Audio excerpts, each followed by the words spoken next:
ಇದು ಶೋಯಿನ್ ಮೊಬೈಲ್. ನಮಸ್ಕಾರ ವೀಕ್ಷಕರೇ, ನೀವು ನೋಡ್ತಾ ಇದ್ದೀರಾ ಶೋಯಿನ್ ಮೊಬೈಲ್ ಅರ್ಪಿಸುವ ಮೊಬೈಲ್ ಟಾಕೀಸ್. ಇವತ್ತಿನ ನಮ್ಮ ಮೊಬೈಲ್ ಟಾಕೀಸ್ನ ವಿಶೇಷ ಅತಿಥಿ ಯಾರು? ಇವರು ಮಠದ ಅಂಗಳದಲ್ಲೇ ಹುಟ್ಟಿ ಬೆಳೆದು ಬೆಳೀತಾ ಒಂದಿನ ಮಠಾಧೀಶರು ಆದರು. ಸಂಗೀತ, ನೃತ್ಯ, ಕಥಾ ಕೀರ್ತನೆಗಳನ್ನು ಕಲಿತರು. ಮುಂದೆ ರಾಜ್ಯದಾದ್ಯಂತ ಬಹಳ ಸುದ್ದಿ ಮಾಡಿದಂಥ ವ್ಯಕ್ತಿ ಇವರು ಬೇರಾರೂ ಅಲ್ಲ, ಋಷಿಕುಮಾರ ಸ್ವಾಮೀಜಿ. ಇವರು ಇಂದು ನಮ್ಮ ಮೊಬೈಲ್ ಟಾಕೀಸ್ನಲ್ಲಿದ್ದಾರೆ. ಅವರೊಂದಿಗೆ ನಡೆಸಿದ ಸಂದರ್ಶನ ನೋಡೋಣ ಬನ್ನಿ. ಋಷಿ ಮೂಲ ನದಿ ಮೂಲ ಹುಡುಕಬಾರ್ದು ಅಂತಾರೆ, ಆದರೆ ಇಂದು ನಮ್ಮೊಂದಿಗೆ ಋಷಿಕುಮಾರ ಸ್ವಾಮೀಜಿಗಳೇ ನಮ್ಮ ಮುಂದೆ ಇದ್ದಾರೆ. ಬನ್ನಿ ಅವರ ಜೊತೆಗೆ ಒಂದು ಮಾತುಕತೆ ನೋಡೋಣ ಹೇಗಿದೆ ಅಂತ. ಈಗ ಏನು ಮಾಡ್ತಾಯಿದ್ದಾರೆ, ಮುಂದಿನ ಅವರ ಯೋಜನೆಗಳೇನು ಅನ್ನೋದು ನೋಡೋಣ. ನಮಸ್ಕಾರ ಸ್ವಾಮೀಜಿಗಳೇ, ನಮ್ಮ ಕಾರ್ಯಕ್ರಮಕ್ಕೆ ಸ್ವಾಗತ. ನಮಸ್ತೆ. ಗುರುಗಳೇ, ನೀವು ಒಂದು ಸ್ವಲ್ಪ ಹಿಂದಕ್ಕೆ ಹೋದರೆ ಬಹಳ ಸುದ್ದಿಯಲ್ಲಿದ್ದಂಥ ಒಬ್ಬ ಸೆಲೆಬ್ರಿಟಿ ಅಂತ ಹೇಳ್ಬೋದು. ಸ್ವಾಮೀಜಿಗಳಾಗಿದ್ದು ಬಹಳ ಸುದ್ದಿಯಲ್ಲಿ ಇದ್ದಂಥವ್ರು. ಆನಂತರ ಸಿನಿಮಾ, ಬಣ್ಣದ ಜಗತ್ತು, ಕಲೆ ಅದು ಇದು ಅಂತ ಸುದ್ದಿ ಮಾಡಿದ್ರು. ಈಗ ಋಷಿಕುಮಾರ ಸ್ವಾಮೀಜಿಗಳು ಈಗ ಏನು ಮಾಡ್ತಿದ್ದಾರೆ ಅಂತ ನಮ್ಮ ವೀಕ್ಷಕರಿಗೆ ತಿಳಿಸ್ಕೊಡ್ಬೇಕು ಅಂತ ಕೇಳ್ತೀನಿ. ನಮಸ್ತೆ. ಈ ಪ್ರಶ್ನೆ ಕೇಳಿದ್ರು ಅವರು, ಪೂರ್ತಿ ಉತ್ತರ ಹೇಳಿದ್ರು ಅವರು, ಎರಡೂ ಅವರೇ ಮಾಡಿದ್ದಾರೆ. ಏನು ಅಂದರೆ, ಸುದ್ದಿಯಲ್ಲಿರೋವಂಥದ್ದು ಅಂತಂದರೆ ನನ್ನ ಹೋರಾಟವೇ ಸುದ್ದಿ. ಯಾವಾತ ಹೋರಾಟದಲ್ಲಿ ಇರ್ತಾನೋ ಆತ ನಿತ್ಯವೂ ಸುದ್ದಿನಲ್ಲಿರ್ತಾನೆ. ಯಾರ್ದೋ ಕಷ್ಟಕ್ಕೆ ಸ್ಪಂದಿಸೋದು, ಯಾರ್ದೋ ಹಿಂಸೆಗೆ ಸ್ಪಂದಿಸೋದು, ರಾತ್ರಿ 2 ಗಂಟೆ ನನ್ನ ಮಗಿನ ಹಾಸ್ಪಿಟ್ಲಿಗೆ ಅಡ್ಮಿಟ್ ಮಾಡ್ಕೊಳ್ತಿಲ್ಲ ಬುದ್ಧಿಯಿಂದಾಗ ಸ್ಪಂದಿಸೋದು. ಆಗ ನೀವು ಏನು ಮೀಡಿಯಾದವ್ರು ಇದ್ದೀರಿ, ಇವರೆಲ್ಲ ಆ ಜಾಗಕ್ಕೆ ಹೋಗಿ ಅದನ್ನು ತೆಗೆದು ಸುದ್ದಿ ಮಾಡ್ತಿದ್ರು. ಆ ನಂತರದಲ್ಲಿ ನಾನು ಡ್ಯಾನ್ಸೋ ಅಥವಾ ಸಿನಿಮಾ ರಂಗನೋ ನಾನು ಈಗ ಮಾಡ್ತಿರೋ ಅಂಥದ್ದಲ್ಲ, ಅದು ನನ್ನ ಚಿಕ್ಕಂದಿನಿಂದ ಮಾಡ್ಕೊಂಬಂದಿರೋವಂಥದ್ದು. ನನ್ನ ಗುರುಗಳು ಉಷಾದಾತರ್ ಅಂತ, ಮಂಜು ಭಾರ್ಗವಿ ಅಂತ, ವಸುಂಧರ ದೊರೆಸ್ವಾಮಿ ಅಂತ, ಇವರೆಲ್ಲ ನೃತ್ಯ ಕಲಿಸಿದಂಥ ಗುರುಗಳು. ಇನ್ನು ಕೀರ್ತನೆ, ಸಂಕೀರ್ತನೆ, ಹರಿಕತೆ ಇದೆಲ್ಲ BP ರಾಜಮ್ಮನವರು, ಅಂಡೆ ವೇದವ್ಯಾಸರು, ಅಶ್ವಥ್ ನಾರಾಯಣ್ ದಾಸರು, ಇವರೆಲ್ಲ ನನಗೆ ಕಥಾ ಕೀರ್ತನೆ ಕಲಿಸ್ತವರು. ಅಂದಾಗ ಇಲ್ಲ, ಇವಾಗೇನೋ ನಾನು ಮಾಡ್ತಾ ಇದ್ದೀನಿ ಬಣ್ಣದ ಜೀವನ ಅನ್ನೋಕ್ಕೆ ಬರೋದೇ ಇಲ್ಲ. ಯಾಕೆ ಅಂತಂದರೆ ನಾನು 84ರಲ್ಲೇ ರಂಗಪ್ರವೇಶ ಆದವನು, 84ನೇ ಇಸ್ವಿನಲ್ಲೇ. ಅಲ್ಲಿಗೆ ಆಗೋಗಿತ್ತಲ್ಲ ರಂಗಪ್ರವೇಶ. ಸುದ್ದಿಯಾದ ನಂತರದಲ್ಲಿ ಎಲ್ಲರೂ ಇವಾಗ ಮಾಡ್ತಿದ್ದಾರೆ ಅಂತ ಅನ್ಕೊಂಬಿಟ್ಟವ್ರೆ. ಅಂದರೆ ಅವ್ರ ತಪ್ಪು ಏನೋ ಗೊತ್ತಿಲ್ಲ. ಮೊದಲಿಂದಲೂ ನಾನು ಮಾಡ್ತಾಯಿದ್ದೆ, ನೃತ್ಯ ಮಾಡ್ತಾಯಿದ್ದೆ, ಸಂಗೀತ ಹಾಡ್ತಿದ್ದೆ, ಕೀರ್ತನೆ ಮಾಡ್ತಾಯಿದ್ದೆ, ಪ್ರವಚನ ಮಾಡ್ತಾಯಿದ್ದೆ, ಬಟ್ಟೆ ಹೊಲಿತಿದ್ದೆ, ಹಾಲು ಕರಿತಿದ್ದೆ, ಹಸ ಸಾಕ್ತಿದ್ದೆ, ಉಳ್ತಿದ್ದೆ, ಮಾಡ್ತಿದ್ದೆ. ಮುಂದಿನ ಪ್ರಶ್ನೆ ಕೇಳಿ ಗುರುಗಳೇ. ಈಗ ತಾನೇ ತಾವು ಹೇಳಿದ್ರೆ, ನಾನು ಈಗ ಬಂದಿದ್ದಲ್ಲ, ಒಂದು ಈ ಬಣ್ಣದ ಜಗತ್ತಿನ ನಂಟು ಮುಂಚೆಯಿಂದನೂ ಇತ್ತು ಅಂತೆ. ಅದು ಎಲ್ಲಿಂದ ಆರಂಭ ಆಯಿತು, ಹೇಗೆ ನಿಮಗೆ ಈ ಒಂದು ಒಡನಾಟ ಸಿಕ್ತು, ನಿಮ್ಮ ಬಾಲ್ಯ ಜೀವನನೂ ಹಾಗೆ ಇದ್ರ ಜೊತೆ? ನೋಡಿ, ಅದು ನಾನು ಹುಟ್ಟಿದ್ದೆ ದೇವಸ್ಥಾನದಲ್ಲಿ, ಕಾಳಿಕಾ ದೇವಸ್ಥಾನದಲ್ಲಿ ನಾನು ಹುಟ್ಟಿರೋದು. ಇವತ್ತಿಗೂ ಅದು ದೇವಸ್ಥಾನವೇ. ಇವತ್ತಿಗೂ ನಾನು ದೇವಸ್ಥಾನಕ್ಕೆ ಹೋಗ್ತೀನಿ ಅಂತಂದರೆ ನಾನು ಹುಟ್ಟಿದ ಜಾಗಕ್ಕೆ ಹೋಗೋದು. ದೇವಸ್ಥಾನದಲ್ಲೇ ಹುಟ್ಟಿದ್ದೀನಿ ಅನ್ನೋಂಥದ್ದು ಒಂದು ಇದ್ರ ನೆಂಟು. ಕಲೆ ಅನ್ನೋವಂಥದ್ದು ನನ್ನ ಚಿಕ್ಕಂದಿನಲ್ಲಿ ಏನು ಹುಟ್ಟಿ ಬೆಳೀತಾ ಬಂದೆ, 3-4 ವರ್ಷಗಳು. ಉಷಾದಾತರ್ ನನ್ನ ಗುರುಗಳು ಅಂತ ಏನು ಹೇಳಿದೆ, ಅವ್ರ ತಂಗಿ ಗೀತಾದಾತರ್ ಅಂತ ನಮ್ಮ ದೇವಸ್ಥಾನದ ಪಕ್ಕದಲ್ಲಿರೋ ಬಸವಣ್ಣನ ದೇವಸ್ಥಾನದಲ್ಲಿ ಅವರು ಭರತನಾಟ್ಯ ಶಾಲೆ ನಡೆಸ್ತಾ ಇದ್ರು. ಈ ಚಿಕ್ಕ ಹುಡುಗ ಹೋಗಿ ಅಲ್ಲಿ ಕೂತ್ಕೊಳ್ಳೋದು. ಅದು ನೋಡ್ತಾನೆ ಕಲಿಯೋಕ್ಕೆ ಶುರು ಮಾಡ್ತು. ನಂತರ ಅದು ನಾನು ಸೇರಲೇಬೇಕು ಅನ್ನೋ ಆಟ. ನಮ್ಮಮ್ಮನಿಗೂ ಬಹಳ ಇಷ್ಟ, ಜೊತೆಗೆ ಅಲ್ಲಿಗೆ ಹಾಕಿದ್ರು. ಅದು ಭರತನಾಟ್ಯ ಕಲಿತಾ ಬಂತು. 1ನೇ ಕ್ಲಾಸು 2ನೇ ಕ್ಲಾಸು 3ನೇ ಕ್ಲಾಸು ಎಲ್ಲ ಓದಿದ್ದು ಮಠದಲ್ಲೇ. ನಂದು ಕೋಡಿಮಠ ವಿದ್ಯಾಭ್ಯಾಸ, ಕೋಡಿಮಠ ನನ್ನ ಜೀವನ. ಈ ಮಠದ ನಂಟು ಅಲ್ಲಿಂದಲೇ ಶುರುವಾಯಿತು.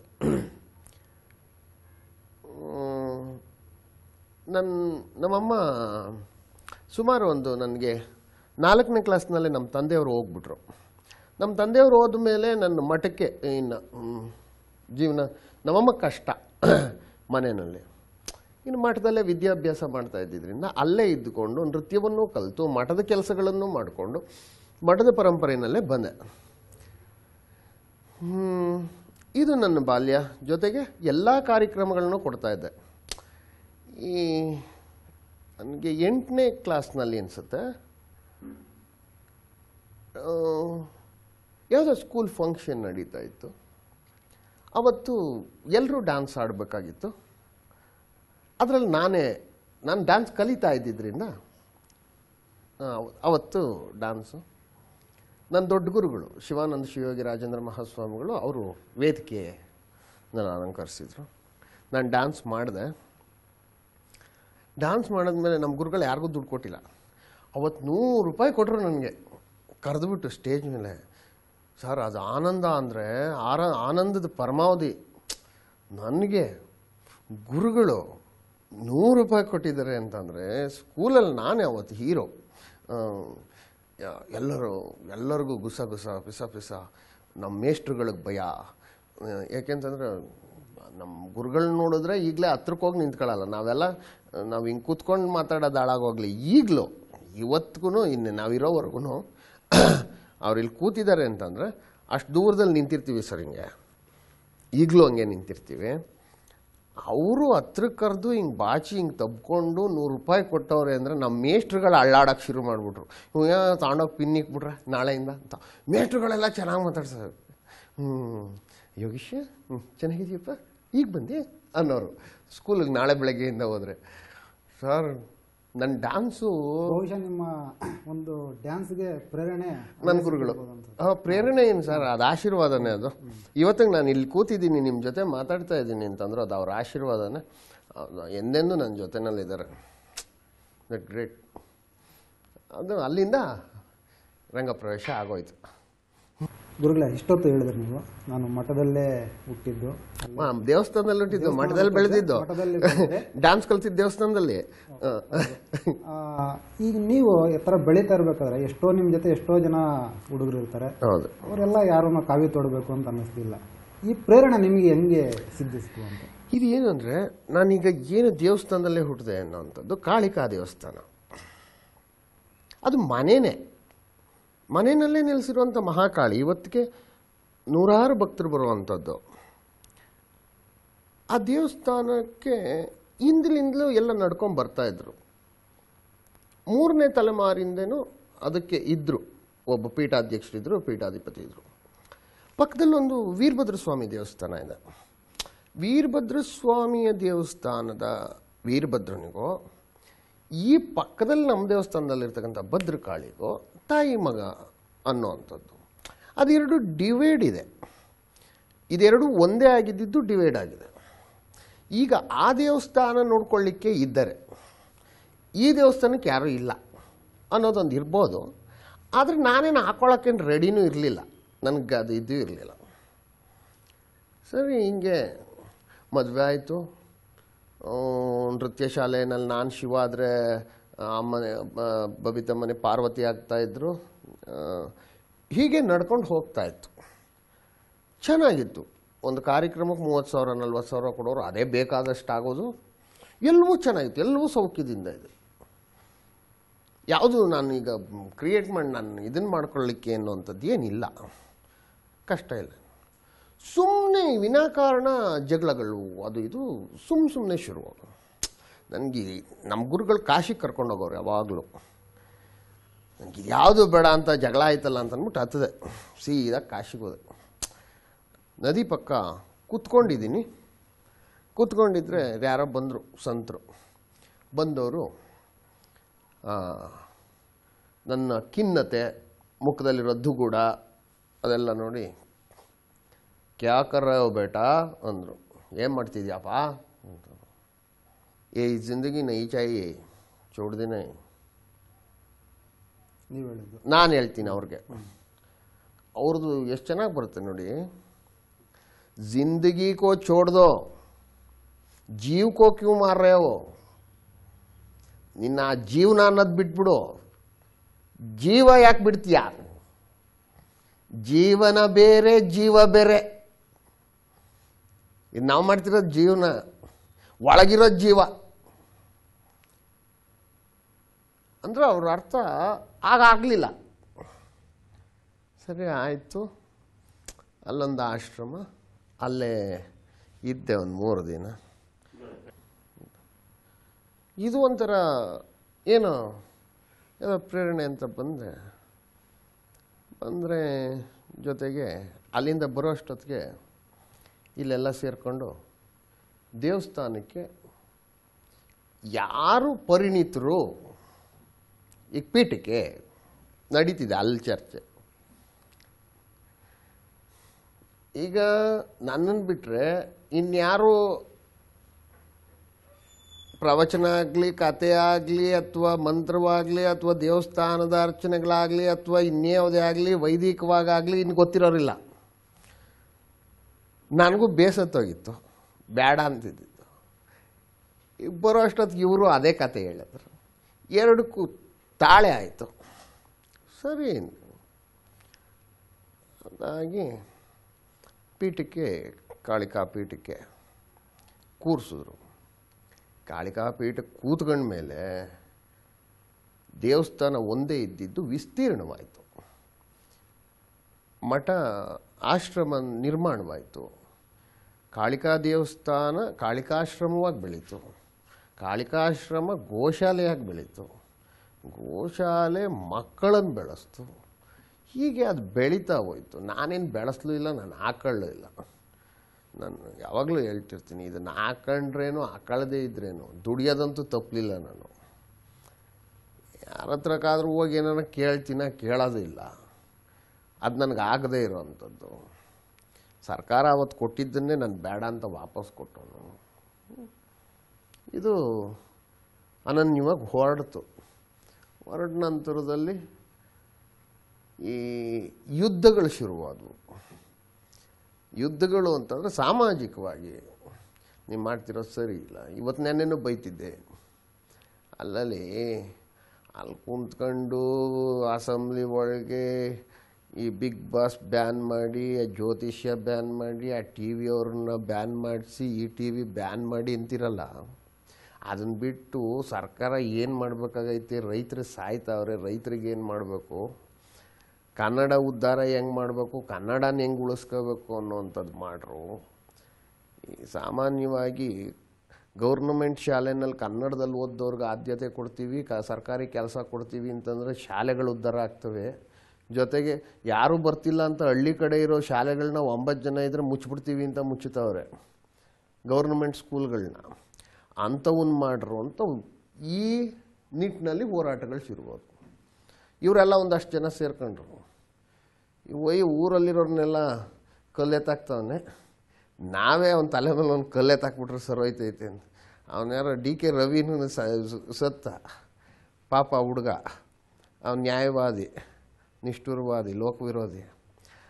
ಆ ಕೆಲಸ ನನಗೆ ಮಾಡೋರು. ನಾನು ಜರುಗ್ಬಿಟ್ಟೆ. ನಿಮ್ಮ ಸಾವಾಸನೂ ಬೇಡ, ನಿಮ್ಮ ಜೊತೆ ಜಗಳಾಡೋದು ಬೇಡ, ನೀವು ಬಸ್ ಸ್ಟ್ಯಾಂಡಲ್ಲಿ ಸಿಕ್ಕು ನನ್ನ ಮಗನೇ ಅನ್ನೋದು ಬೇಡ, ನೀವು ಏನಾರ ಮಾಡ್ಕೊಳ್ರಪ್ಪ ಅಂತ. ಅದಾದಮೇಲೆ ಅನೇಕ ಕಷ್ಟಕ್ಕೆ ಸಿಗಾಕೊಂಡ್ಬಿಟ್ಟೆ. ಯಾಕೆ ಅಂತಂದರೆ ನಾನು ಅವಾಗ ಪ್ರವಚನ ಮಾಡ್ತಾಯಿದ್ದೆ.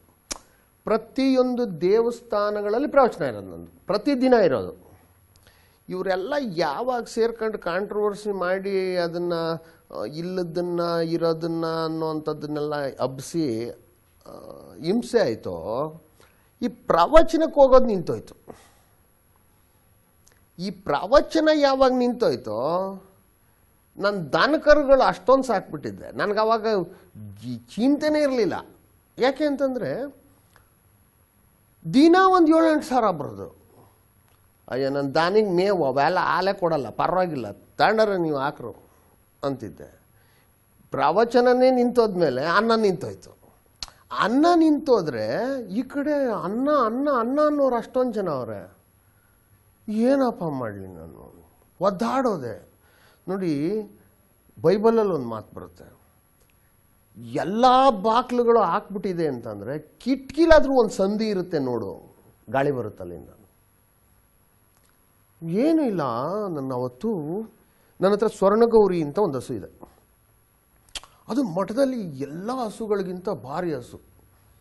ಅದು ಗಂಟೆ ಅಂತ ಕರಿತೀನಿ, ಯಾಕೆಂದರೆ ಕತ್ತಲ್ಲೊಂದು ಗಂಟೆ. ಎಲ್ಲ ಹಸುಗಳಿಗೂ ಹುಲ್ಲು ಹಾಕೊಂಬಂದೆ. ಇರೋ 1.5 ಹುಲ್ಲನ್ನ ಇಷ್ಟಿಷ್ಟೇ ಹಾಕೊಂಬಂದೆ 40 ಹಸುಗೆ. ಸ್ವರ್ಣಗೌರಿ ಹತ್ರಕ್ಕೆ ಬರೋಷ್ಟರಲ್ಲಿ ನನ್ನ ಕೈನಲ್ಲಿರೋದು ಇಷ್ಟೇಷ್ಟು. ಅವಳಿಗೆ 2.5 ಹುಲ್ಲು ರಾತ್ರಿ ಹಾಕಿದ್ರೆ ಅವಳು ಮನ್ಕೊಳ್ಳೋದು, ಅಂದರೆ ಅದನ್ನು ತಿನ್ಕೊಂಡು ಮನ್ಕೊಳ್ಳೋದು. ಇಷ್ಟು ಹುಲ್ಲು ಹಿಡ್ಕೊಂಡಿದ್ದೀನಿ. ಅದನ್ನು ನಾನು ನೋಡ್ತಾ ಇದ್ದೀನಿ, ನನ್ನನ್ನು ಅದು ನೋಡ್ತಾ ಇದೆ. ಅದ್ರ ಕಣ್ಣಲ್ಲೂ ನೀರಿದೆ, ನನ್ನ ಕಣ್ಣಲ್ಲೂ ನೀರಿದೆ. ಏನು ಮಾಡಲಿ ನಾನು ಏನಾದರೂ ಮಾಡ್ತೀನಿ ನಾಳೆ ಬೆಳಗ್ಗೆಗೆ ಅಂತ ನಾನು ಅದಕ್ಕೆ ಹೇಳ್ತಾ ಇದ್ದೀನಿ. ಫೋನ್ ಅಷ್ಟೊತ್ತಿಗೆ ರಿಂಗ್ ಆಗ್ತಾನೇ ಇದೆ. ನಾನು ನೀವು ಮಾತಾಡ್ಬೇಕಾದ್ರೆ ಫೋನ್ ರಿಂಗ್ ಆದರೆ ಎತ್ತಲ್ಲ. ಇನ್ನು ಅಂಥದ್ರಲ್ಲಿ ಸ್ವರ್ಣಗೌರಿನೂ ನಾನು ಮಾತಾಡ್ತಾ ನಿಂತಿದ್ದೀವಿ, ಅವಾಗ ಫೋನ್ ಎತ್ತಲ್ಲ.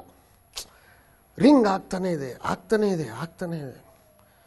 ಸರಿ, ಇದನ್ನ ಎತ್ತಿಂಗ್ ಹಾಕ್ದೆ, ಬೈಯೋಣ ಅಂತ ಫೋನ್ ಎತ್ಕೊಂಡೆ. ನಾವು ಬಿಗ್ ಬಾಸ್ ಮನೆಯಿಂದ ರಾಘು ಮಾತಾಡ್ತಾ ಇರೋದು. ಅವನು ಹೇಳಿ, ಯಾವ ಬಿಗ್ ಬಾಸು ಅಂದೆ.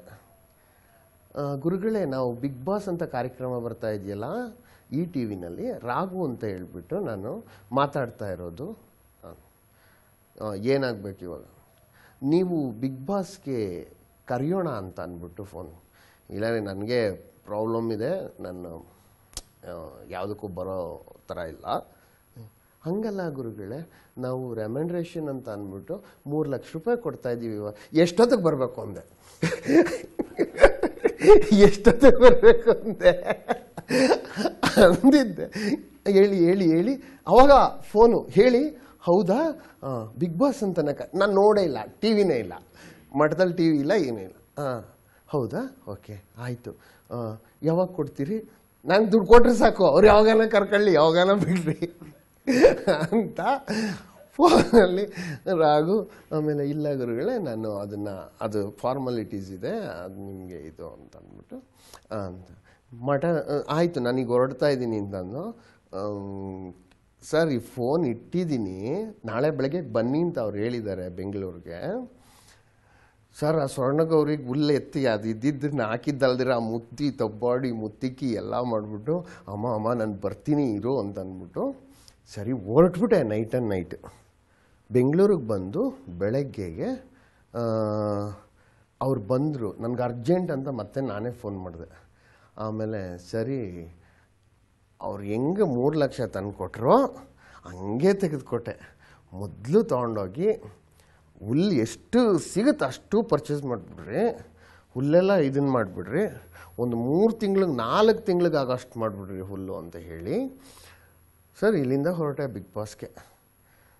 ಸರ್, ಅವತ್ತು ನನಗೆ ಹೇಳಿದ್ನಲ್ಲ, ಯಾವುದೋ ಒಂದು ದೈವಶಕ್ತಿ ಅದು ಜೊತೆನಲ್ಲಿರುತ್ತೆ, ಯಾವಾಗಲೂ ಕಾಪಾಡುತ್ತೆ ನಿನ್ನನ್ನು. ಎಷ್ಟು ಜನ ಏನು ಮಾಡಿದ್ರು ಏನೂ ಮಾಡೋಕ್ಕಾಗಲ್ಲ. ದೈವ ಅನ್ನೋದಿದ್ದರೆ, ಅದು ನಿಮ್ಮಲ್ಲಿ ಸತ್ಯತೆ ಇದ್ದರೆ ಅದನ್ನು ಮುಚ್ಚಾಕ್ಬೋದು, ಅಳ್ಸಾಕೋಕ್ಕಾಗಲ್ಲ. ನೀವು ಮುಚ್ಚಿಕ್ಕಿದ್ರು ಅದು ಬಿರುಗಾಳಿ ಬಂದರೆ ಎದ್ದು ಆಚೆಗೆ ಬಂದ್ಬಿಡುತ್ತೆ ಅಂತ ಹೇಳೋವಂಥದ್ದು. ಮತ್ತು ನಾನು ಯಾವಾಗಲೂ ಹೇಳ್ತಾ ಇರ್ತೀನಿ, ಸರ್ ನಿಮಗೆ ಸ್ನೇಹಿತರು ಇದ್ದಾರೋ ಇಲ್ವೋ ಗೊತ್ತಿಲ್ಲ, ನಿಮಗೆ ಶತ್ರುಗಳು ಬೇಕೇ ಬೇಕು, ಇಲ್ದವರು ನೀವು ಬೆಳೆಯಲ್ಲ ಮುಂದಕ್ಕೆ ಅಂತ. ಶತ್ರು ಇದ್ದವನೇ ಬೆಳೆಯೋದು. ಸ್ನೇಹಿತರು ತಬ್ಕೊಳ್ತಾರೆ, ಅಳ್ತಾರೆ, ಅವ್ರು ಮುಂದಕ್ಕೆ ಬೆಳೆಸೋದೇ ಇಲ್ಲ. ಅಯ್ಯೋ ಎಲ್ಲೂ ಹೋಗ್ಬೇಡ, ಅಲ್ಲಿ ಕಾಲಿಕ್ಕೆ ಬೇಡ, ನೀನು ಬಿದ್ದಿದ್ಬಿಟ್ಯಾ ಅಂತಿರ್ತಾರೆ ಸ್ನೇಹಿತರು. ಇವನ್ ಶತ್ರು ಹಂಗಲ್ಲ, ತಳ್ತಾನೆ ಇರ್ತಾನೆ ಮುಂದಕ್ಕೆ. ಇವ್ನು ಮುಂದಕ್ಕೆ ತಳ್ದಂಗೆ ಅವ್ರು ಮುಂದಕ್ಕೆ ಹೋಗ್ತಾರೆ. Please sir. ಓಕೆ ಗುರುಗಳೇ, ನೀವು ಹೇಳಿದ್ರೆ ಕಾಶಿಗೆ ಹೋದೆ, ಅಲ್ಲಿಂದ ಜ್ಞಾನೋದಯ ಆಯಿತು ಅಂದ್ಕೊಳ್ಳೋಣ ಅಂತ ಹೇಳಿದ್ರೆ, ಅಲ್ಲಿಂದ ನೀವು ಬಂದಾಗ ನಿಮ್ಮ ಅಮ್ಮನ ಭವಿತಮ್ಮನವರು ತಳ್ಬೇಕು ಅನ್ನೋ ಅಲ್ಲಿ ನಿಮ್ಮ ಅಮ್ಮನವರ ರಿಯಾಕ್ಷನ್ ಹೇಗಿತ್ತು? ಇಲ್ಲ, ದೇವಸ್ಥಾನದಲ್ಲೇ ಇದ್ದವರು ಅವರು. ನಾನು ಶಿವ ಆದರೆ ಅವರೇ ಪಾರ್ವತಿ ಮಾಡ್ತಾ ಇದ್ದವರು. ನಾನು ನಾರಾಯಣ ಆದರೆ ಆಯಮ್ಮನೇ ಪದ್ಮಾವತಿ ಮಾಡ್ತಾ ಇದ್ದಿದ್ದು. ಸರ್ ನಾನು ಹೋಟ್ಲು ಮಾಡಿದ್ದೀನಿ, ನಾನು ಇಡ್ಲಿ ಹಾಕ್ತಿದ್ರೆ ಆಯಮ್ಮ ಚಟ್ನಿ ರುಬ್ಬೋರು ಅಂದಾಗ ನಾನು ಹೇಳಿದ್ದು ಒಂದೇ ಮಾತು, ಮೊದಲು ಅವ್ರಿಗೆ ದೀಕ್ಷೆ ಕೊಟ್ಟರೆ ನಾನು ಹಾಕ್ತೀನಿ ಅಂತ. ಮೊದಲು ಅವ್ರಿಗೆ ದೀಕ್ಷೆ ಏನನ್ನು ಕೊಡೋಗಿದ್ದರೆ ನಾನು ಹಾಕ್ತೀನಿ, ಇದುವರೆಗೆ ನನಗೂ ಬೇಡ. ಈಗ ಏಕರೂಪ ಆಗೋಗ್ತದೆ ಅದು, ನಾನು ಹಬ್ಬ ಹಾಕ್ಕೊಂಡ್ರೆ ಸರಿ, ಅದಕ್ಕೆ ಚರ್ಚೆ ಶುರು ಅದು. ಅದು ಹೆಂಗೆ ಇವರು ನಾನು ರೆಡಿ ಅಂದ್ರೆ ಅವರು ಸರಿ. ಈಗ ಯಾರ ಹತ್ರ ಸರಿ, ನಮ್ಮ ದೊಡ್ಡವರು ತ್ರಿನೇತ್ರ ಮಹಾನ್ ಸ್ವಾಮಿಗಳು ಚಂದ್ರವನಕ್ಕೆ ಫೋನ್ ಮಾಡಿ ಹೇಳಿದ್ರು, ಆಯ್ತು ಬುದ್ಧಿ ಹೇಳಿ ಅಲ್ಲಿ ಗುರುದೀಕ್ಷಾ ಪರಂಪರೆಯನ್ನು ಮಾಡಿ ರಾಜರಾಜೇಶ್ವರಿ ಅಮ್ಮನವರು ಅಂತ ಹೇಳಿ ಅವರಿಗೆ ನಾಮಕರಣವನ್ನು ಮಾಡಿಸಿ ಕಾವೇರಿ ನದಿನಲ್ಲಿ ಅವರನ್ನು ಮಿಂದು ಅಲ್ಲಿ ದೀಕ್ಷೆ ಆದವರು ಅವರು ತ್ರಿನೇತ್ರ ಮಹಂತ ಮಹಾಸ್ವಾಮಿಗಳ ಶಿಷ್ಯರು. ಅವ್ರು ಯಾಕೆ ಕಾವಿ ಹಾಕ್ಕೊಂಡಿಲ್ಲ ಅಂದರೆ ಮಕ್ಕಳಿದ್ದಾವೆ, ಸಣ್ಣ ಮಕ್ಕಳು. ಅದಕ್ಕೆ ಎಲ್ಲ ಸೇರಿ, ಎಲ್ಲ ಗುರುಗಳು ಸೇರಿ ನೀವು ಕಾವಿ ಹಾಕೊಳ್ಳದೆ ಹೋದರೂ ಶಿವಪೂಜೆ ಲೀನವಾಗಿರಿ, ಅಂಥ ಸಮಯ ಬಂದಾಗ ನೀವು ಹಾಕೊಳ್ಳೋ ಅಂಥ ಕಾಲ ಬಂದರೆ ಹಾಕೋಬಹುದು, ಇಲ್ಲಾಂದ್ರೆ ಗುರುಗಳು ಅದನ್ನು ನಡೆಸ್ಕೊಂಡು ಹೋಗ್ತಾರೆ ಅಂತ ಹೇಳಿ ಮಠದ ಸೆಕ್ರೆಟ್ರಿನೇ ಅವರು. ಕಾಳಿಕಾ ಮಠದ ಏನಿದೆ ಇನ್ಚಾರ್ಜ್ ಅವರು. ನಾನು ಮಠ ನೋಡ್ಕೋಬೋದಷ್ಟೇ, ತಂದಾಕ್ಬೋದಷ್ಟೇ, ಮಾಡಿಡೋರು ಅವರೇ. ಅಲ್ಲಿ ಹೆಂಡತಿ ಗಂಡ ಎಂಬುದು ಸಂಸಾರ ಎಂಬ ಬಂಡಿಗೆ 2 ಚಕ್ರಗಳು ಅಂತ ಕರೀತಾರೆ. ಹಾಗಿದ್ರೇ ಪತಿ ಗುರುಗಳಾಗ್ತಾನೆ ಅಂತಂದ್ರೆ ನಾನು ಗುರುಮಾತೆ ಆಗ್ತೀನಿ ಅನ್ಬೇಕು, ಅವಳು ನಿಜ ಸತಿ. ಈ ನೀವು ಜಮದಗ್ನಿ ರೇಣುಕಾಂನವ್ರನ್ನ ನೋಡಿದ್ದೀರಿ. ರೇಣುಕಾಂನವರು ರಾಣಿ, ಯುವರಾಣಿ. ಜಾಮದಗ್ನಿನ ಮದುವೆ ಜಾಮದಗ್ನಿನ ಮದುವೆ ಆದರೆ ಈ ಅಮ್ಮ ಮಹಾರಾಣಿ ಡ್ರೆಸ್ಸನ್ನೆಲ್ಲ ಕಳಚಿಟ್ಟು, ಒಡವೆ ವಸ್ತ್ರಗಳನ್ನು ಕಳಚಿಟ್ಟು, ಮುತ್ತು ರತ್ನ ವಜ್ರ ವೈಡೂರ್ಯ ಮರಕತ ಪುಷ್ಪರಂಗ ಬಂಗಾರಗಳನ್ನೆಲ್ಲ ತೆಗೆದಿಟ್ಟು ತಾನು ನಾರು ಮಡಿಯನ್ನು ಉಟ್ಕೊಂತಾಳೆ, ಕಾವಿ ಧರಿಸ್ಕೊಂತಾಳೆ. ಅಂಥ ಮಹಾರಾಣಿ ಮಾಡಿದ್ದಾಳೆ. ಇದು ಸಾಮಾನ್ಯಲಾದವಳು ನಾನು ಯಾಕೆ ಮಾಡಬಾರ್ದು ಅಂತ ನಿಂತ್ಕೊಂಡವ್ರು. ಅವರು ನನಗಿಂತಲೂ ಹೆಚ್ಚು ಗೌರವ ಸ್ಥಾನ ಅವ್ರಿಗೆ ಲಭಿಸ್ತದೆ. ಗುರುಗಳ ನೀವು ಹೇಳಿದ್ರೆ ನಮಗೆ ಮಠದಲ್ಲಿ ಪ್ರಾಬ್ಲಮ್ ಇತ್ತು, ಸಮಸ್ಯೆ ಇತ್ತು. ಅದೇ ಟೈಮ್ ಕರೆಕ್ಟಾಗಿ ಬಿಗ್ ಬಾಸ್ ಇಂದ ಕರೆ ಬಂತು. ಬಿಡ್ರಿ, ಅದು ಬಿಗ್ ಬಾಸ್, ಅದು ರಾಘು ಕಡೆಯಿಂದ ಕರೆ ಬಂತು ಅಂತ ಅಲ್ಲಿ ಎಂಟ್ರಿ ಕೊಟ್ಟಾಗ, ಯಾಕಂದ್ರೆ ಈಗ 3ನೇ ಸೀಸನ್ ನಡೀತಾ ಇದೆ, ತುಂಬಾ ಹಳೆ ಕತೆ ಇದು, ಬಟ್ ಇನ್ನೊಂದ್ಸಲ ನೆನಪಿಸ್ಕೊಳ್ಳೋಣ ಅಂತ ತುಂಬಾ ರೋಚಕವಾಗಿತ್ತು ಅಂತ. ನಿಮ್ಮ ಎಂಟ್ರಿನೇ ಒಂಥರ ತುಂಬಾ ಪಲ್ಲಕ್ಕಿಯಲ್ಲಿ ತಗೊಂಡು ಬಟ್ ಅಲ್ಲಿ ನಿಮಗೆ ಬ್ರಹ್ಮಾಂಡ ಗುರುಗಳಿಗೆ ಒಂಥರ ಪರಸ್ಪರ ಇದು ಆಯ್ತು. ಇಲ್ಲ ಕೈ ಮಾಡಿದ್ದು ಇದೆಲ್ಲ ಇನ್ನೊಂದ್ಸಲ ನೆನಪಿಸ್ಕೋಬೋದಾ ಅಂತ. ಅಲ್ಲ, ಇಲ್ಲಿ ನೋಡಿ, ಬಿಗ್ ಬಾಸ್ ಮನೆಯೇ ಒಂಥರ. ನಾನು ನೀವು ಇಲ್ಲೇ ಹೇಳ್ತಾ ಇದ್ದೀನಿ, ರಾಘು ಫೋನ್ ಮಾಡ್ತೀನಿ, ನಾನು ಬೆಂಗಳೂರಿಗೆ ಬರ್ತೀನಿ, ಅದನ್ನು ತೆಗೆದು ಕೊಡ್ತೀನಿ, ಅಲ್ಲಿಗೆ ಹಸು ಮೇವಾಯಿತು. ಇನ್ನು ನೆಕ್ಸ್ಟ್ ನನ್ನನ್ನು ನಾನು ಮಾರ್ಕೊಂಡಂಗೆ ಹರಿಶ್ಚಂದ್ರ ಅನ್ನೋನು ಅವಾಗ ಯಾವಾಗ ಮಾರ್ಕೊಂಡಿದ್ದಂತೆ ಗುರು ದಕ್ಷಿಣೆಗೆ ಅಂತ. ನಾನು ಕರು ದಕ್ಷಿಣೆ ಅಂತ ಹೇಳ್ಬಿಟ್ಟು ನಾನು ಮಾರ್ಕೊಂಡೆ ಅವತ್ತು. ಈ ಸತ್ಯತೆ ಮನುಷ್ಯನ ಎಷ್ಟು ಹೊರೆ ಹೆಚ್ಚುತ್ತೆ ಅಂತಂದರೆ ನಾನು ಸಾಕ್ಷಿ ಆಗ್ಬಿಡ್ತೀನಿ. ಈ ಸತ್ಯ ನುಡಿದು, ಕಟುವಾಗಿ ನುಡಿದು, ಸತ್ಯಕ್ಕೋಸ್ಕರ ಇದ್ದೆ, ಸತ್ಯಕ್ಕೋಸ್ಕರ ಇದ್ದೀನಿ ಅಂತಂದರೆ ಮಾರ್ಕೋಬೇಕಾಗುತ್ತೆ ಅಂತ ಬಿಗ್ ಬಾಸ್ನವ್ರಿಗೆ ಆಯ್ತು. ಅವ್ರ ಅಗ್ರಿಮೆಂಟ್ 60 ಪೇಪರ್ಗೂ ಸೈನ್ ಹಾಕಾಯಿತು. ಅಲ್ಲಿ ಬ್ರಹ್ಮಾಂಡ ಗುರುಗಳಿದ್ದಾರೆ, ಅವ್ರಿಗೂ ನನಗೂ ಜಗಳ ಅಲ್ಲ. ಹಿಂಗೆ ವಾಹಿನಿಗಳಲ್ಲಿ ಕೂತ್ಕೊಂಡಾಗ ಪ್ರಪಂಚ ಪ್ರಳಯ ಆಗುತ್ತೆ ಅಂದರೆ ಅದು ಎಲ್ಲಾಗುತ್ತೆ ತೋರಿಸು ಅಂತ ಕೂತ್ಕೊಂಡ್ಬಿಡ್ತಿದ್ದೆ. ಅದು ಇನ್ನೊಂದು ಏನೋ ಹೋಮ ಮಾಡಿದ್ರೆ ಸರೋಗುತ್ತೆ ಅಂದರೆ ಹೋಮ ಮಾಡ್ತಿದ್ದಂಗೆ ಜಗತ್ತೆಲ್ಲ ಸರೋಗಂಗಿದ್ದಿದ್ದಿದ್ರೆ ಒಸಾಮಾ ಬಿನ್ ಲ್ಯಾಡನ್ ಹೆಸರಲ್ಲಿ ಒಂದು ಹೋಮ ಮಾಡಿಬಿಟ್ಟು ಅವ್ನು ಚೆನ್ನಾಗಾಗಲಿ ಅಂತಿದ್ದೆ ಕಣ್ರಿ. ಈ ಪ್ರಪಂಚದಲ್ಲಿ ಕೆಟ್ಟವ್ರು ಇದ್ದಾರೆ ಅಂದರೆ ಒಂದು ತಾಯ್ತಾ ಕಟ್ಟು ಸರಿ ಹೋಗಂಗಿದ್ದಿದ್ರೆ ಈ ಪ್ರಪಂಚದಲ್ಲಿ ಯಾರು ಕೆಟ್ಟವರು ಅನ್ನೋರೇ ಇರ್ತಾ ಇರಲಿಲ್ಲ. ಈ ವಾದ ನಂದು ಮೊದಲಿಂದಲೂ. ಯಾವುದು ಸರಿ ಇಲ್ಲ ಅನ್ನೋವಂಥದ್ದನ್ನು ಸರಿ ಮಾಡ್ತೀನಿ ಅನ್ನೋವಂಥದ್ದು, ಅಥವಾ ವಿಧಿಯನ್ನೇ ನಾನು ಬದಲಾಯಿಸ್ತೀನಿ ಅನ್ನೋವಂಥದ್ದು, ಅವೆಲ್ಲ ಸರಿ ಹೋಗಲ್ಲ ಅಂತ. ಈಗಲೂ ವಿಚಾರ ಭೇದ ಇದೆ, ವ್ಯಕ್ತಿ ಭೇದ ಇಲ್ಲ. ಅದು ಅವ್ರಿಗೂ ಏನು ಅನ್ಸೋದು ಅಂತಂದ್ರೆ ನನ್ನ ವಿರೋಧ ಪಕ್ಷ ಇದು ಅಂತ ಅವ್ರಿಗೆ.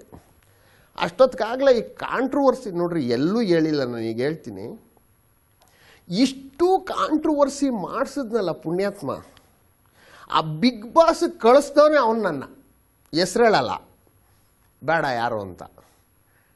ಅವರೇ ನನ್ನನ್ನು ಬಿಗ್ ಬಾಸ್ಗೆ ಕಳಿಸಿದ್ದು. ನಾವು ಅನ್ಯಾಯ ಮಾಡಿಬಿಟ್ವಿ ಆ ವ್ಯಕ್ತಿಗೆ, ನಮ್ಮನ್ನು ನಾವು ಬೆಳೆಸ್ಕೊಳ್ಳೋಕ್ಕೆ ಸತ್ಯನ ತುಳಿದಿದ್ದೀವಿ ಅನ್ನೋವಂಥದ್ದು ನನ್ನ ಕಷ್ಟನೂ ಅವ್ರಿಗೆ ಗೊತ್ತಿತ್ತು ಅನ್ನೋವಂಥದ್ದು.